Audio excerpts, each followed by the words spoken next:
welcome Dr. Kurt Campbell, the National Security Council Coordinator for Indo-Pacific Affairs, to give all of us a sense of what will be discussed at the summit and what is at stake as leaders from 10 Southeast Asian countries come together to reflect on developments in one of the most important regions in the world. Dr. Campbell has served as the Deputy Assistant Secretary of Defense for East Asia and as Assistant Secretary of State for East Asian and Pacific Affairs.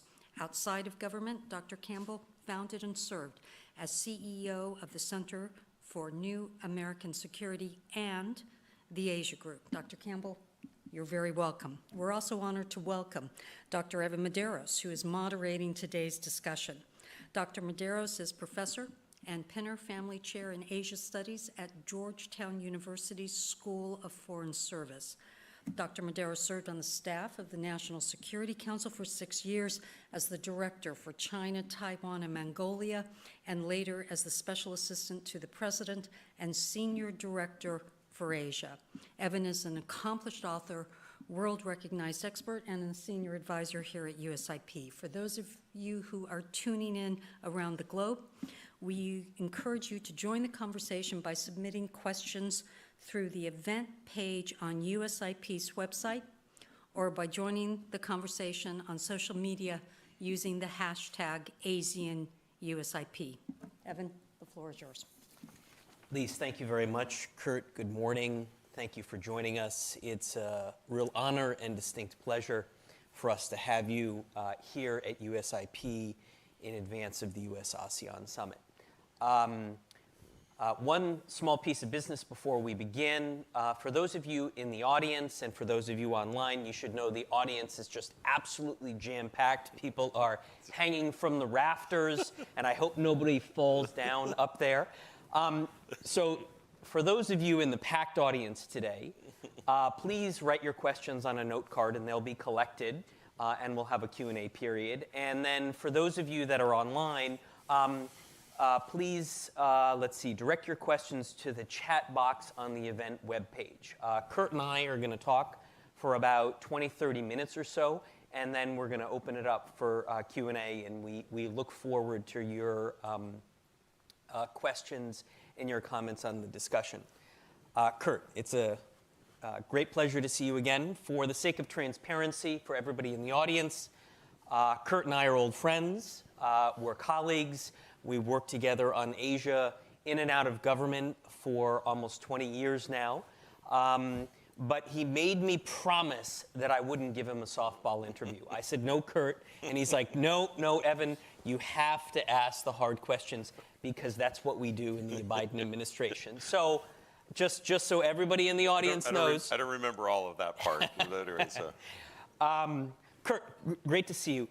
I'm gonna open with a softball. Mm-hmm. Would you set the stage for us? Where are we in the broad arc of Biden's Asia strategy? May looks like it's going to be a big month. A lot of activities going on. I think you and your team are due a lot of credit for everything that's been planned for May. But of course, that sequence kicks off with the U.S. Asean Summit. So set the stage for us. Where are we in the arc of Biden's Asia policy, and how does the U.S. ASEAN Summit fit in? Great. Let me also say thank you to Lisa and to the team here at USIP. I follow the work, and we were just talking about the new working group that USIP has set up on the Pacific Islands. We're pleased with that, and it's always a pleasure to be with you, Evan, and grateful for the service that Steve Hadley plays here at USIP. So. Appreciate Evan's sort of opening question, and just to give you guys set the scene for what's to come. So obviously we're engaged in incredibly intense period, a critical period with respect to what's playing out in Ukraine that obviously is animating for the president, for his senior team, enormous consultation engagement with transatlantic allies and partners, but increasingly with Pacific partners, Indo-Pacific partners who are following and engaged deeply in the outcomes of what we're seeing on the battlefield in Ukraine. But at the same time that I think that the administration and others are deeply committed in sort of the daily developments on this tragic set of circumstances in the eastern part of Ukraine, at the same time I think we all recognize that the larger strategic challenges that are going to play out, Evan, are going to play out in the Indo-Pacific region. And I think there has been a sense that in previous administrations that we had set off with a determined pace to focus on East Asia or in the Indo-Pacific, and then find ourselves with other pressing challenges that perhaps draw us away a little bit. I think there is a deep sense that that can't happen again. And so what we have is a purposeful set of initiatives that are likely to play out over the coming month or so. And so I'll just give you a sense of what to expect. First, in really not starting tomorrow, but right now. So we have all the ASEAN leaders in town. So a number of preparations. This is a special summit. We've never had a summit between the United States and ASEAN in Washington, D.C. before. It was Evan who conceived and convened the last summit in the United States at Sunnyland. So he has a sense of what's involved in terms of the kinds of planning. Literally no... You mean the pure professional joy involved in planning a summit with 10 leaders. Is that what you're talking about, Put it this way, Kurt? we're pretty tired. And so, there's no detail too small, lots of things to focus on. So grateful for an opportunity to engage all of you right now. So and that's going to take place over 2 days, and it's multifaceted. It's meant to demonstrate one of the things that we are attempting to do. In the past, ASEAN relations was managed or engaged with deeply committed professionals, generally a small group at the Department of State, USAID, perhaps a few other agencies. What we've tried to do in this set of meetings is broaden to the entirety of the U.S. government. So every major official is involved in events and engagements, from the president on down, vice president, secretary of state, all the key players in substantial, sustained dialogue and conversation with ASEAN friends. We'll also have a big business event. I think part of what we are seeking is to create modalities and opportunities for more investment and engagement from the United States into ASEAN, and obviously there will be a visit to Capitol Hill so that they understand a little bit more about other key players. For years, one of the dominant institutions really that drove policy in Southeast Asia was the legislative branch. So it's an important visit, and I think we're very pleased at how much engagement there has been across the U.S. government. And I think you will see, Evan, a number of initiatives that will put on display clearly the arenas that we want to step up in terms of our engagement with ASEAN. More education initiatives, more focus on climate-related issues, some infrastructure work. I think we're going to seek conversations on some of the pressing contemporary challenges in Asia. We'll talk about Burma. We'll talk about China. We'll talk about how developments in Ukraine impact the Indo-Pacific. So this is really 2 intense days of dialogue and consultation, and we'll also brief on IPEF, a variety of other the Indo-Pacific Economic Framework. Sorry, I shouldn't use that acronym. Just trips off the tongue. It really does. It's so and then next week the president in midweek will leave for high-level visits in both South Korea and Japan to meet the new South Korean president, who was just inaugurated, and also close partner Prime Minister Kishida. Engagements bilaterally on the trade front, and also have a chance to host, or the Kishida and the United States will meet for the Quad, and in which we'll roll out some initiatives on how we want to work together, not only in Southeast Asia, but the Pacific as well. And will that be the first in-person meeting of the Quad leaders?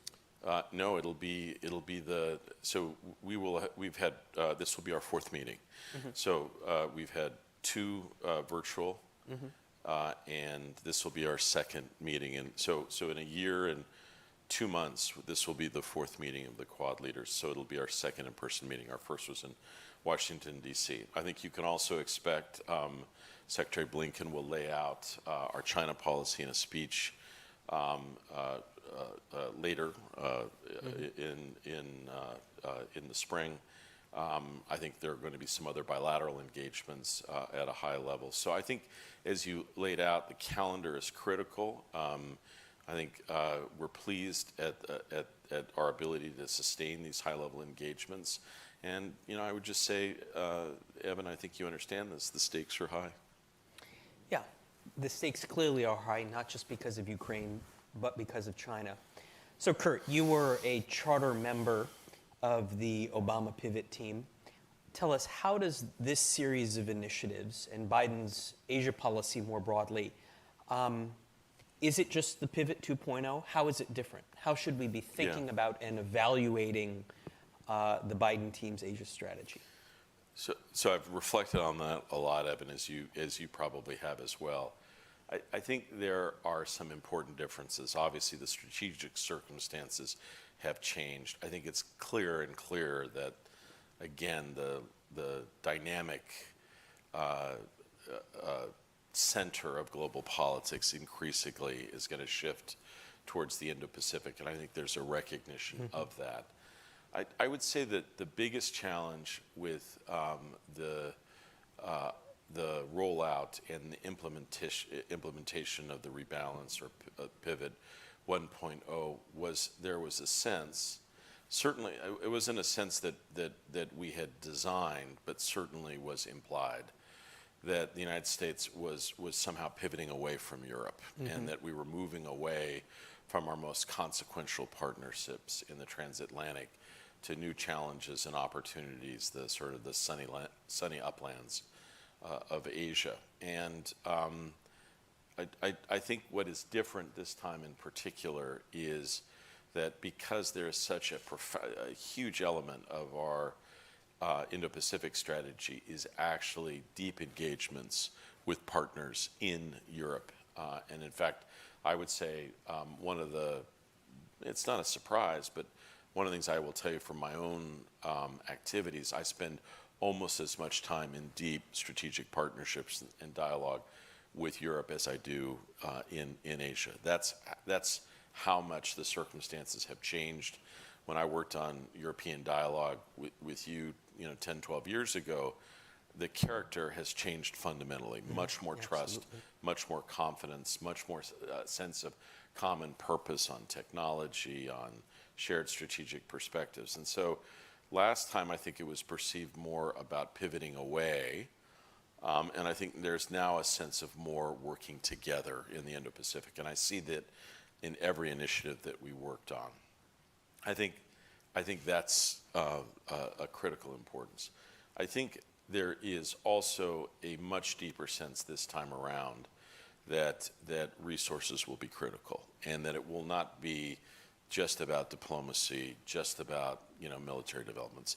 It has to be a whole of government approach. It has to involve infrastructure. It has to be focused on a number of things that matter, vaccines, you name it. And so it has to be about a much deeper set of across the government initiatives that signify and signal a determination to have a deeper engagement in the Indo-Pacific. And I would say one of the other things that has changed is, look, there's obviously huge challenges in American politics, but the degree of bipartisanship, probably one of the only areas where I see true bipartisanship, is in the formulation and execution of Asia strategy. And that is something that I hope we can build upon. Usually bipartisan consensus, Evan, starts before the water shore and then extends abroad.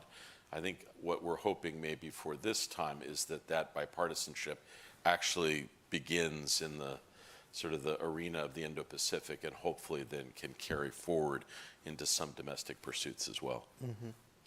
So Kurt, to bring us back to U.S. ASEAN, Yeah. how should we be judging the success or the effectiveness of the U.S. ASEAN summit? Your final point regarding Biden's Asia strategy was sort of a broader engagement, infrastructure, health, these kinds of issues.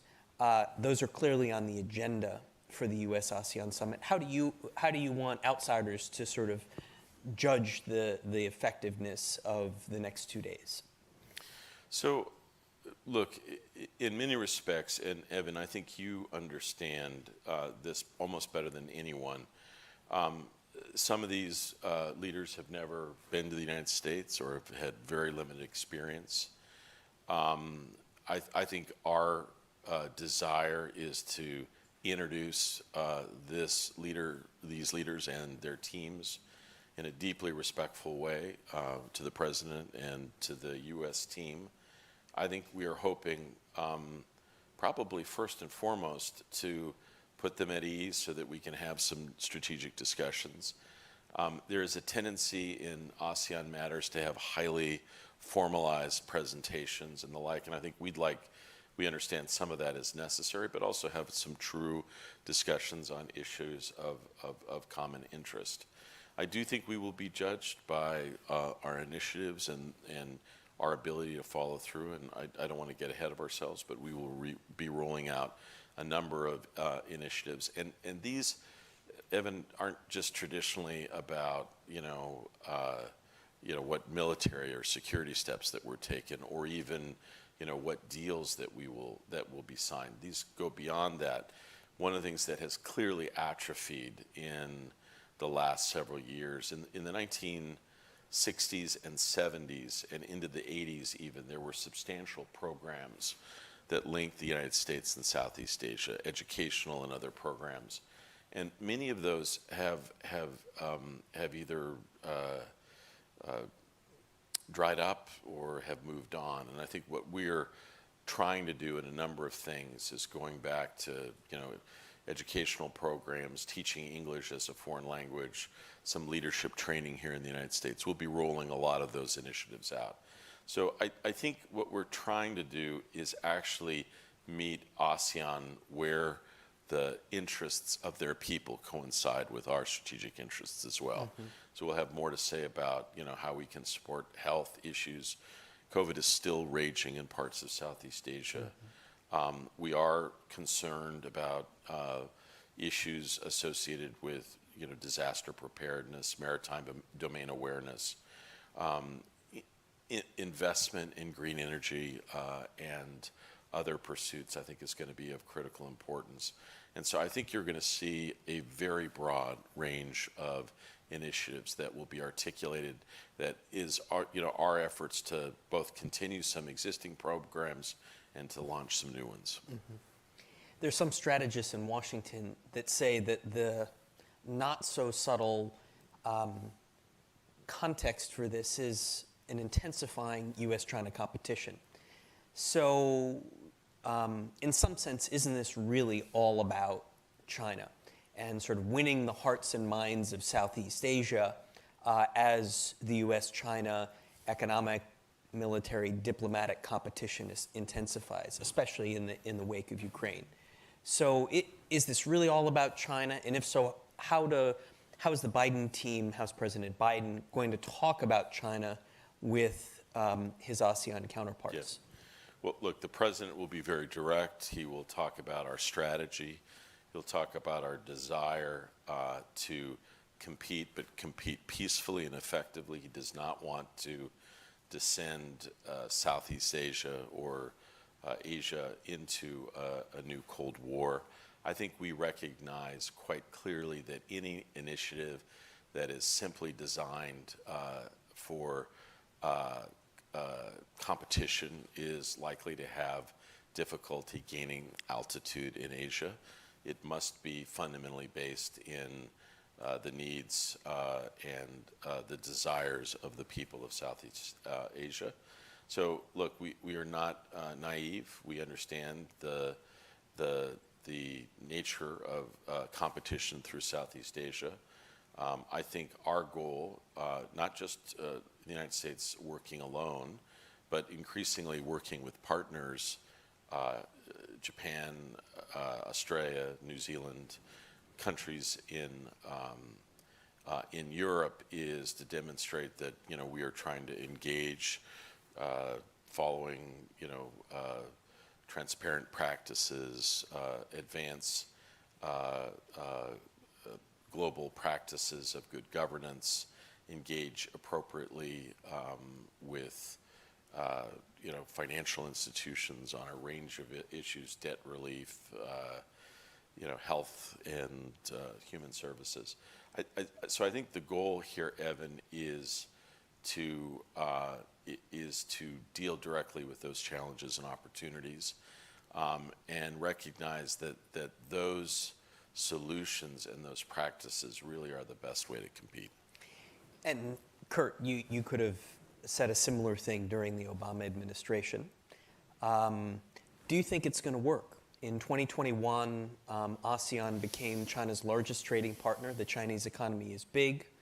It's growing amid current challenges, and it's close by. So do we sort of have a shot in this competition? Well, I mean, Evan, I think you understand this. I mean, this is not scored like a ball game, and I don't think it's going to come out in which, advantage here. So you don't see it as zero sum, is that what you're saying? I would say it. I wouldn't even describe it in game theory terms. I think what most countries in Southeast Asia want is a diversified engagement. Steady, stable relations with their big neighbor to the north, but also practical, important, enduring ties with the United States. But they're not content with that either. They want broader engagement with other countries. They see India playing a larger role. They want to work more with Europe. Europe is diversifying. I think the first phase of European engagement in Asia was primarily with China. We're seeing that diversified as well. I think these are all trends that Southeast Asia supports.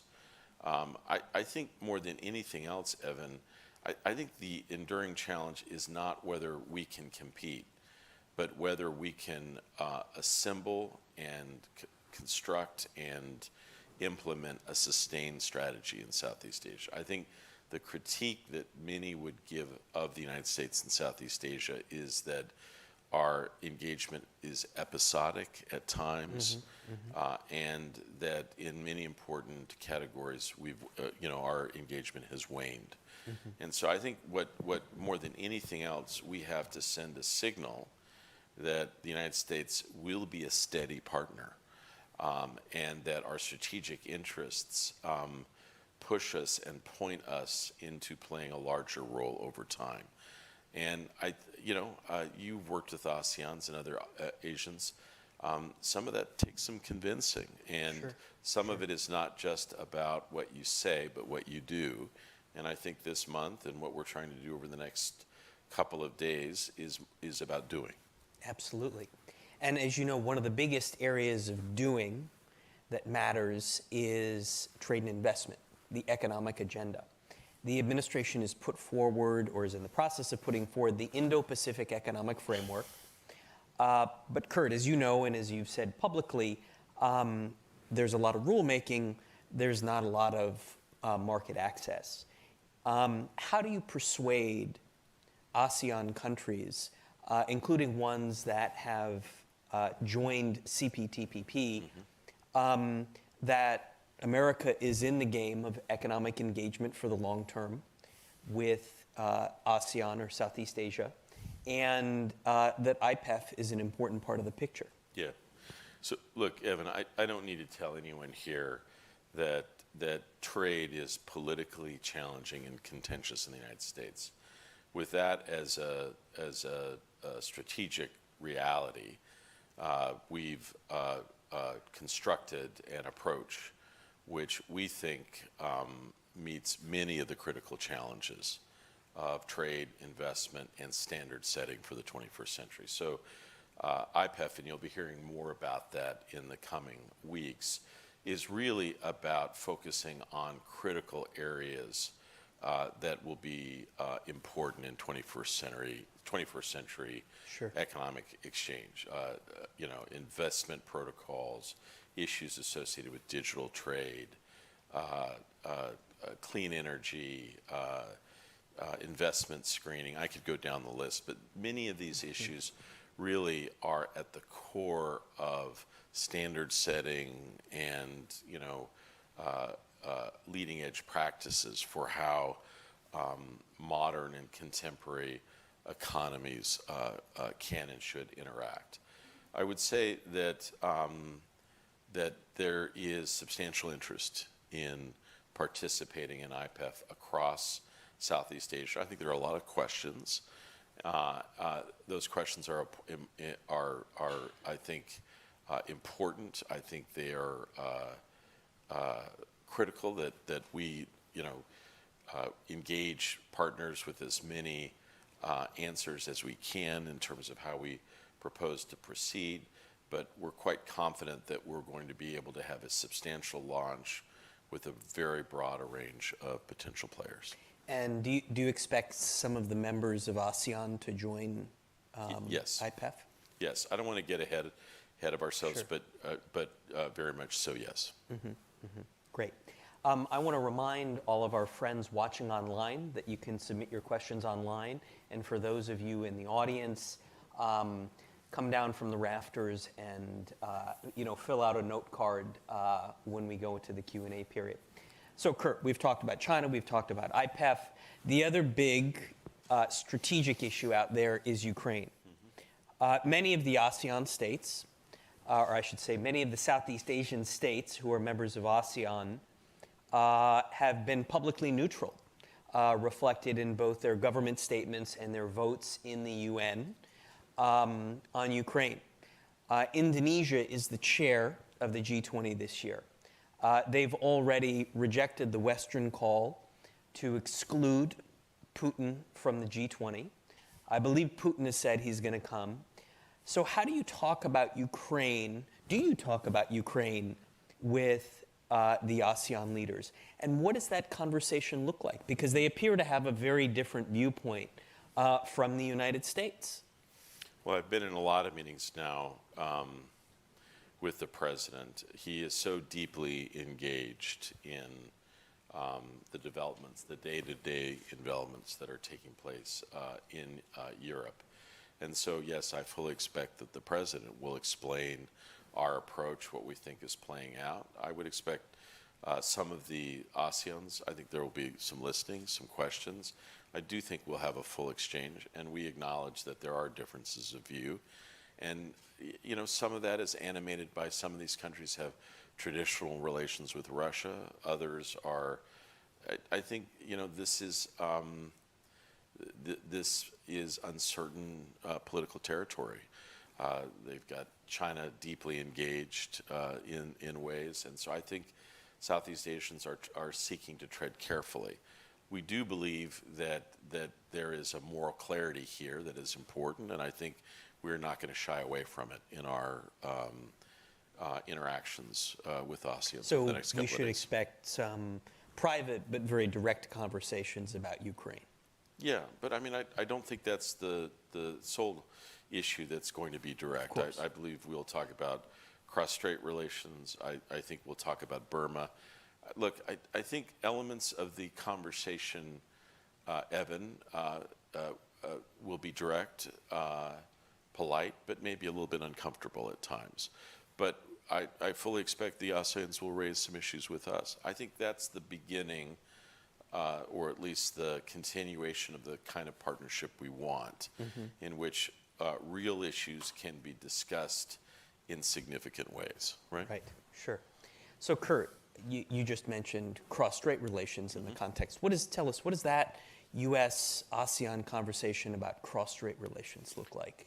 Look, I think what we want to underscore more than anything else is that the United States wants to take steps to maintain peace and stability across the Taiwan Straits. We are not seeking to take provocative actions.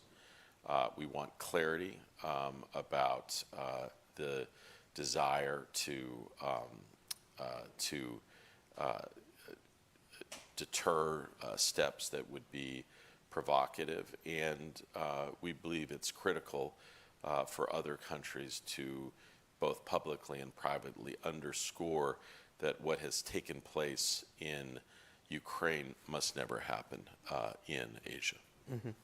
So Kurt, I'd be remiss if I didn't ask you the sort of the issue of the day on cross-strait issues is whether or not the State Department, in modifying the website to drop the phrase "do not support independence," to drop the phrase "one China," suggests a sort of subtle, careful change in U.S. policy. So maybe you could explain to us what's going on and clarify, you know, if we're sort of changing policy. Yeah. Look, Evan, thank you, and I can be very direct. Our policy has not changed, and it remains consistent. So is it accurate to say that the U.S. does not support independence? Is that? That is accurate. That is a Okay. longstanding position of the United States. And the one China policy? Remains in play. Got it. Great.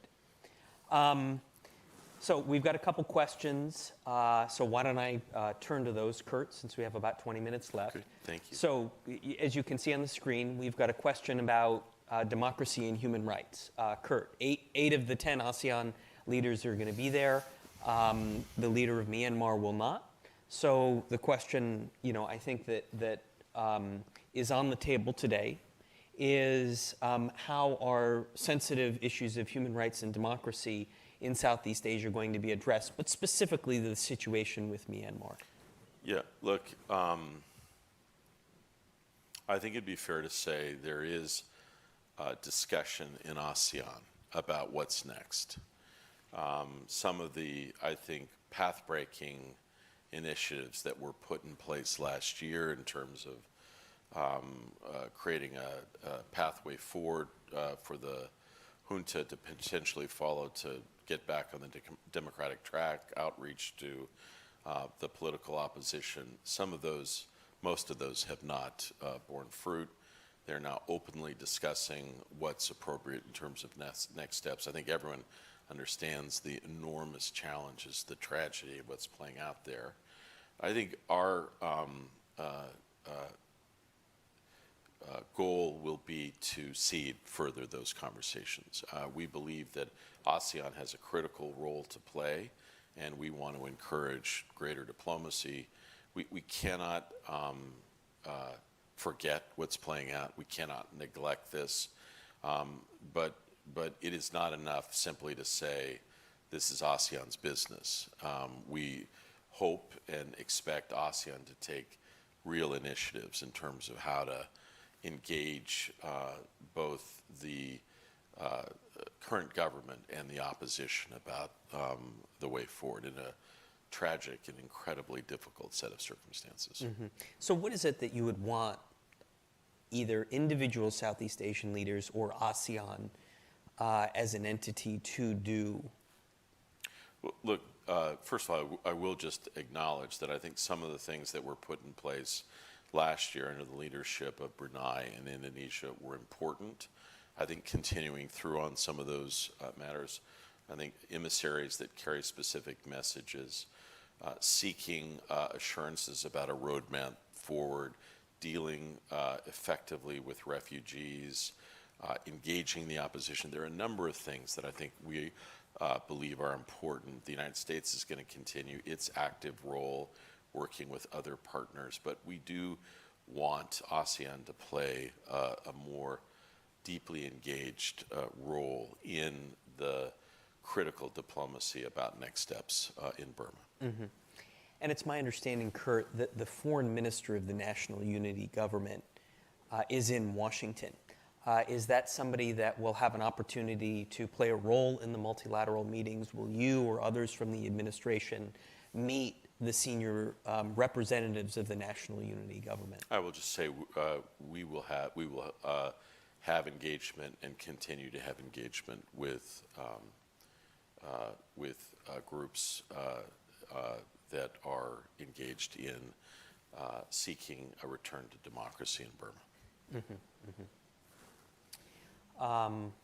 Let's see, we've got another question from the audience here.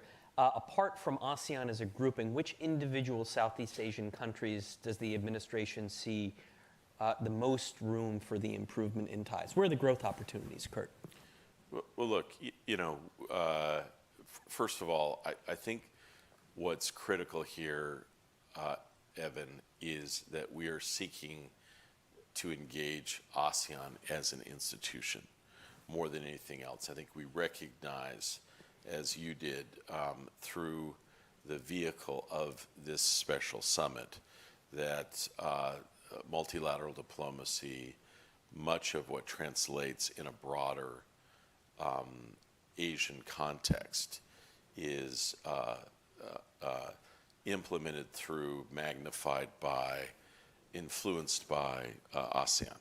And so even though we've done a number of institutional innovations like the Quad, we've tried to underscore at each juncture that ASEAN is central to our conception of a broader engagement in the Indo-Pacific, and our desire will be to highlight the institution as a whole. I think, as you know, there's deeper economic, commercial ties with a number of states, Malaysia, Vietnam, Thailand. I think you see more and more engagement across the entirety of ASEAN. More generally, you have strong and deep strategic ties with a country like Singapore. So I think there are opportunities across the region as a whole, and I think we're bullish on improving both bilateral relations with many of the countries. We just had an important election in the Philippines. Time will tell, but our desire will be to get off to a good start. Yeah, tell us, obviously, under the former leadership in the Philippines, bilateral relations were challenged. What are you hoping to do in the future? Well, look, we are seeking early engagement with the newly elected Marcos administration. There are some historical considerations that probably make this, at least initially, there will be some challenges in that communication, but obviously Philippines plays such a critical, important role, and we will seek to continue close partnership in the security realm, in increasing trade and economic ties. And so our expectation is we'll be able to continue to work closely. Relations under President Duterte really rebounded towards the end, at least at the strategic level, and we want very much to continue that as we go forward. Great. We've got another question from an audience here. Kurt, how will the summit draw attention to climate and related geopolitical stresses facing the Mekong sub-region, and will any new U.S. government initiatives be rolled out? Yeah, there will be some new initiatives.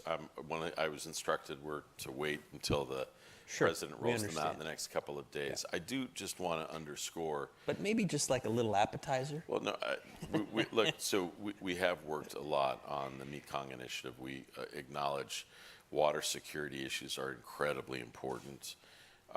Climate matters, estuaries, a lot of issues have been on the forefront of discussions at the Oceans Conference that was held in Palau. It's part of our ongoing set of conversations that Secretary Kerry, our climate advisor, has with his partners.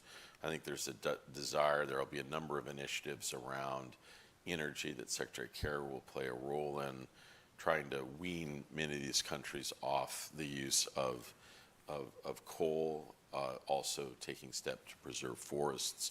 So I think you're going to see a number of initiatives that will play out, and we do believe that in many respects, Southeast Asia it's not the epicenter, but it is one of the epicenters in terms of where climate effects are likely to have the most profound consequences. And so there's real urgency to address these matters in our consultations in the next 2 days.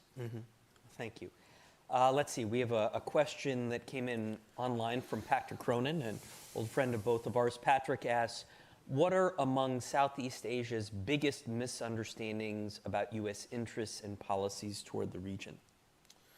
Boy, that is such a good question, and it's so obvious the case that it's the other way around. I try to think of what American misconceptions are and how we need to become more attuned to Southeast Asia. I think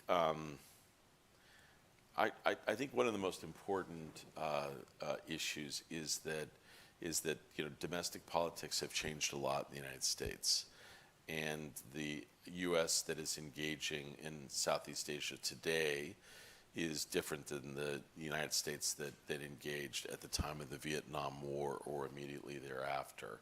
And so one of the reasons why it's important that some of these leaders are visiting is to get to understand the domestic context and contours of American policymaking.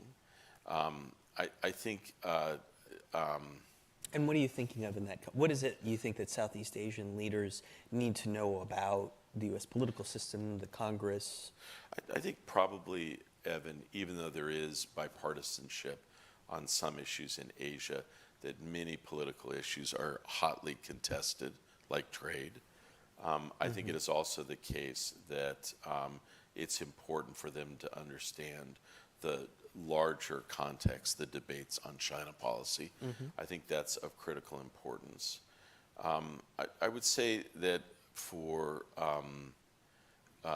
many of these countries, I think that it's not that they have misapprehensions or uncertainties, but they can be occasionally wary in our initial engagements, and I think we would like to do what we can to dispel some of that. Interesting. Kurt, we've got another question that just came in online. This is a bit farther afield than Southeast Asia, but goes to an issue near and dear to your heart, your recent trip to the Pacific Islands. And ABC Australia is asking, are you concerned about reports that Chinese Foreign Minister Wang Yi would make a visit to the Solomon Islands in the next few weeks? And what would a visit symbolize? So look, I think it is undeniable that China is stepping up its approach across the Pacific, economically, politically, and likely strategically. I think what the United States wants to do, working in concert with other partners, is to indicate that as long as countries are focused on the welfare of the Pacific people, taking steps to support appropriate infrastructure to preserve fishing stocks and scarce resources, I think we have to support that, but we want a degree of transparency in certain engagements, and we would have concerns by certain steps, military steps, that could potentially change the nature of the strategic circumstances in the Pacific. So I would just simply say that we are in close consultation with all of our partners, Japan, South Korea, Australia, New Zealand, and increasingly the EU, about our desire to engage actively, and for the United States to step up our own game in the Pacific. And Kurt, how do you explain to American audiences why the Pacific Islands matter strategically to the United States? They're far, they're small. I mean, ASEAN collectively is hundreds of billions of dollars in trade. ASEAN makes sense. What's the case for the strategic importance of the Pacific? Why did you fly there? Well, look, so these are places that have enormous historical consequence. Some of the worst battles during the Second World War were fought at Guadalcanal. Right, Lady Gulf. Exactly. Look, Evan, I'm not suggesting that and neither are you, that these places, are of the significance of places in Southeast Asia and the like. However, in some of these important island countries, we have no diplomatic engagement. We closed our embassies in the 1980s and 1990s. I think that because of our relationship with Australia, with New Zealand, with others, that these are areas that we need to do better. But it is also the case that we have to meet, again, Pacific Islanders on the issues that matter to them: climate change, illegal fishing, unexploded ordnance, legacies of war, issues associated with delivering vaccines. I'm really suggesting, Evan, modest steps, but I think those modest steps in a small place can be quite significant. And we do have strategic interests in the Pacific, and even though the Pacific is vast, we want to ensure that countries take careful steps, particularly in the national security arena, understanding the delicate balance in the Pacific. Sure, that makes good sense. Kurt, we have another question that came in about, it's basically about the future of U.S. Asean cooperation. Let me put a little spin on it.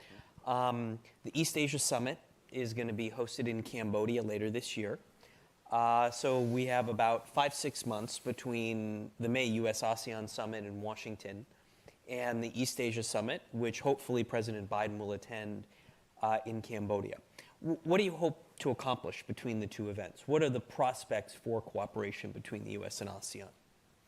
Well, look, Evan, it's, I think you understand this and you've been in this situation.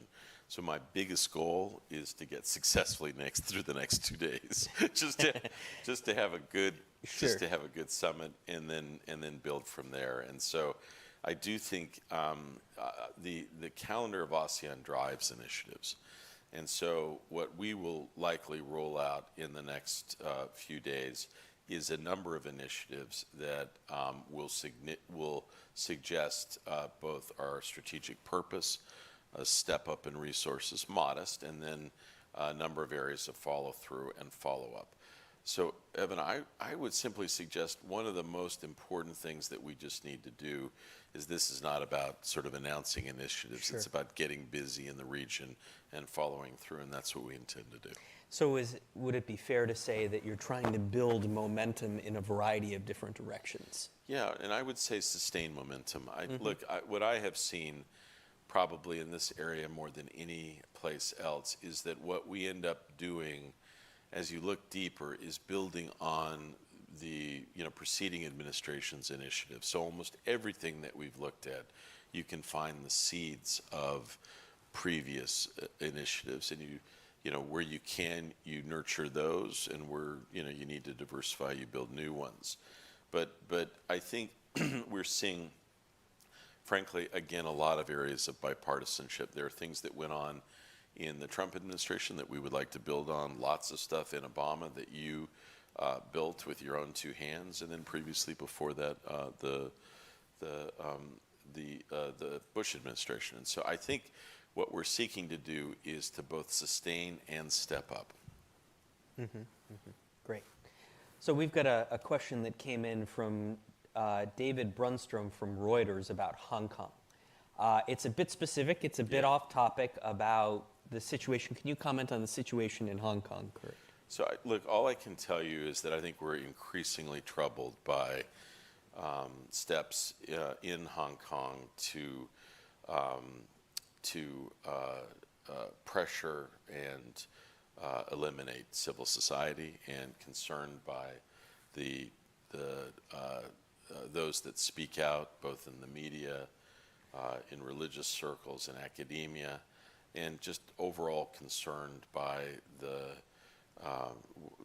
clampdown in Hong Kong. And we continue to have dialogue and conversations with interested parties, including Great Britain and others, about the status of Hong Kong. Another area of Chinese activity, as you know, is CPTPP, and we've got a question about China's application to join CPTPP. And the question is, how does the U.S. look at this? So I would just say, Evan, ironically, the United States helped design this. I remember this that. package. I know. Yeah. And so, look, I think, as the United States is not a member, it's really not up to us. We would note that CPTPP is meant to set standards in the region of transparency, of investment protocols, of a number of issues. At the time, it was cutting edge, and the hope was that it would set a new bar for how trade would be conducted in the Asia-Pacific, now the Indo-Pacific. That criteria is still quite intense, and it will not be easy for any country to join. Right. So is your point that you think that China should be held to the same standards as everybody else? Look, I think what's happened is in most discussions about trade and institutions, there I think is a recognition that there can't be a set of rules that are, different for China. They need to come up to the standards that are set for engagement in financial or trade institutions. Sure. Now, in the CPTPP context, just to run this thread out a minute, Kurt, a country that often comes up is South Korea. You're going to be traveling to Seoul, meet the new president of South Korea. Is that something that the United States would support? Is that something we talk about with South Korea, them joining CPTPP? How do you think about that issue? Evan, it's a complex thing. It's not easy for the United States to articulate for another country to join something that we're not able to join. And so, Of course. I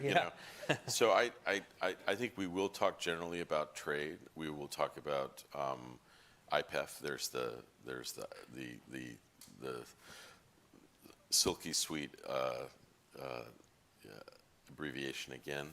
Yeah. And I believe that one of the things that is increasingly clear to at least our leadership in the United States is that when you talk about what are topics that countries will raise with us, economic and commercial issues are on the table, and we have to have good answers for that. So I believe that South Korea will want to talk to us about trade. They're going to want to talk to us about investing in the United States. They're looking more and more at technology investments here. And so I think these conversations are essential. They're important. They're critical for us to lay out what some of our political constraints are, but also what are our ambitions for how we want to continue a strong engagement around standard setting, technology, innovative commercial ties between us and the region. Absolutely. Kurt, we've got another question from the online audience about the DPRK. And it says, quote, what calibrated practical measures would the U.S. in cooperation with ASEAN nations take to counter their North Korea's activities? So North Korea in the context of U.S. ASEAN. All I can tell you is that we have tried on numerous occasions to reach out to North Korean interlocutors to establish dialogue. We've also sent clear messages of steps that we view as provocative and antithetical to the maintenance of peace and stability. Recently, we've seen a number of steps, military steps and tests that we view as provocative. I will also just note that we have a new partner, a new president in South Korea that is determined, working with the United States, to be very clearly engaged in deterring and sending a strong message of partnership between Seoul and Washington. And on that basis, I think we're prepared for any kind of diplomacy or engagement with North Korea. Well, between the DPRK and CPTPP, not only will there be lots of acronyms for the U.S. and South Korea to discuss, but some pretty hot issues. Kurt, you've been very generous with your time. Thank you, Evan. Everybody, today we've had the good pleasure of meeting Kurt Campbell, policymaker, strategist, entrepreneur. Please join me in thanking him.